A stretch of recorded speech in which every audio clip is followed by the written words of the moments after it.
নাচতে নিয়ে ঘুমটা দিয়ে লাভ নাই।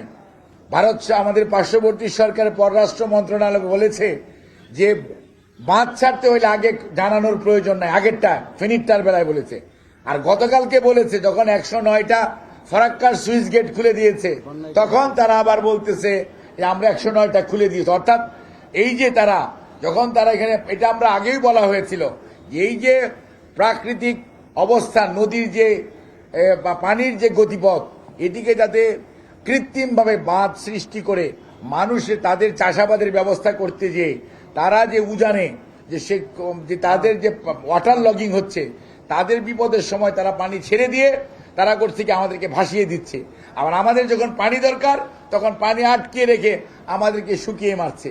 অর্থাৎ এই জন্যই এটা মানব সৃষ্ট। যতটা না প্রাকৃতিক, কিছু বৃষ্টি হয়েছে, বৃষ্টি তো বৃষ্টির সিজন হবেই, কিন্তু স্বাভাবিক বৃষ্টির চেয়ে আজকে পানির বাড়ার পরিমাণ 10 ফিট উঁচু হয়ে এই মনু নদী দিয়ে পানি আসার কথা ছিল না। সেই পানি কোত্থেকে আসলো? এটা তো জোয়ারের পানি না বা ভাটার পানি না, এটা হচ্ছে হঠাৎ করে পানি ছেড়ে দিয়েছে, সেজন্যই পানি এসছে, সেজন্যই মানব সৃষ্ট। আর আন্তর্জাতিক আদালতে যাওয়ার যে বিষয়টা, এটা আপনি যেটা তুলেছেন, আপনার মনে থাকার কথা, ফরাক্কা ইস্যু কিন্তু জাতিসংঘে উঠেছিল, তারপরেই গ্যারান্টি ক্লজ সহ শহীদ রাষ্ট্রপতি জিয়াউর রহমানের সময় চুক্তি হয়েছিল। কাজেই ডেফিনেটলি পানি এটি একটি এমন সম্পদ উজান এবং ভাটির মানুষ ব্যবহার করবে এবং সেটার মধ্যে সবার হিস্সা রয়েছে, যথাযথ ভাগ পাবে। এবং সেইটা যখন বাইলেটারালি সমস্যার সমাধান হবে না।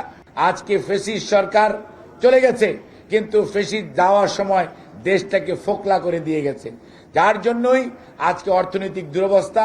সেটি থেকে বেরিয়ে আসার জন্য সকল মানুষের সহযোগিতা প্রয়োজন এবং আপনারা আপনাদের সাধ্যমতো এই প্রচার চালিয়ে মানুষকে উৎসাহিত করবেন এবং আপনাদের উৎসাহে অন্য মানুষ উৎসাহিত হয়ে এই ত্রাণ সংগ্রহ, ত্রাণ বিতরণ এবং ত্রাণ দেওয়ার জন্য উৎসাহিত বোধ করবে এবং এখানে তারা আমাদের এখানে এসে ত্রাণ জমা দিবে, সেটি আমরা আমাদের সাধ্যমতো বিতরণ করব। কারণ একজন 1000 টাকা দিতে চায়, তার পক্ষে তো আর ফেনী যাওয়া সম্ভব না, সে এখানে এটা কন্ট্রিবিউট করতে পারে। একজন 10 কেজি চাল দিতে চায়, তার পক্ষে তো আর যাওয়া সম্ভব না, কাজে সেটা এখানে দিতে পারে। কাজে একজন রিক্সাওয়ালাও এসে 5 টাকা 20 টাকা দিতে চায়, সেটা তো তার পক্ষে যাওয়া সম্ভব না। কাজে আমরা চাই যে সকল শ্রেণী পেশার মানুষ যেভাবে ব্যাপকভাবে অংশগ্রহণ করছে, আমাদেরকে উৎসাহিত করছে, দেশের যে বিপদগ্রস্ত মানুষের পাশে দাঁড়াতে যাচ্ছে, এটি অত্যন্ত ইতিবাচক দিক। আমরা সরকারের পাশাপাশি বাংলাদেশ জাতীয়তাবাদী দল তার জাতীয় দায়িত্ব হিসাবে এই ত্রাণ কার্যক্রমকে সামনের দিকে এগিয়ে নিয়ে যেতে চায়। নাচতে নেমে ঘুমটা দিয়ে লাভ নাই।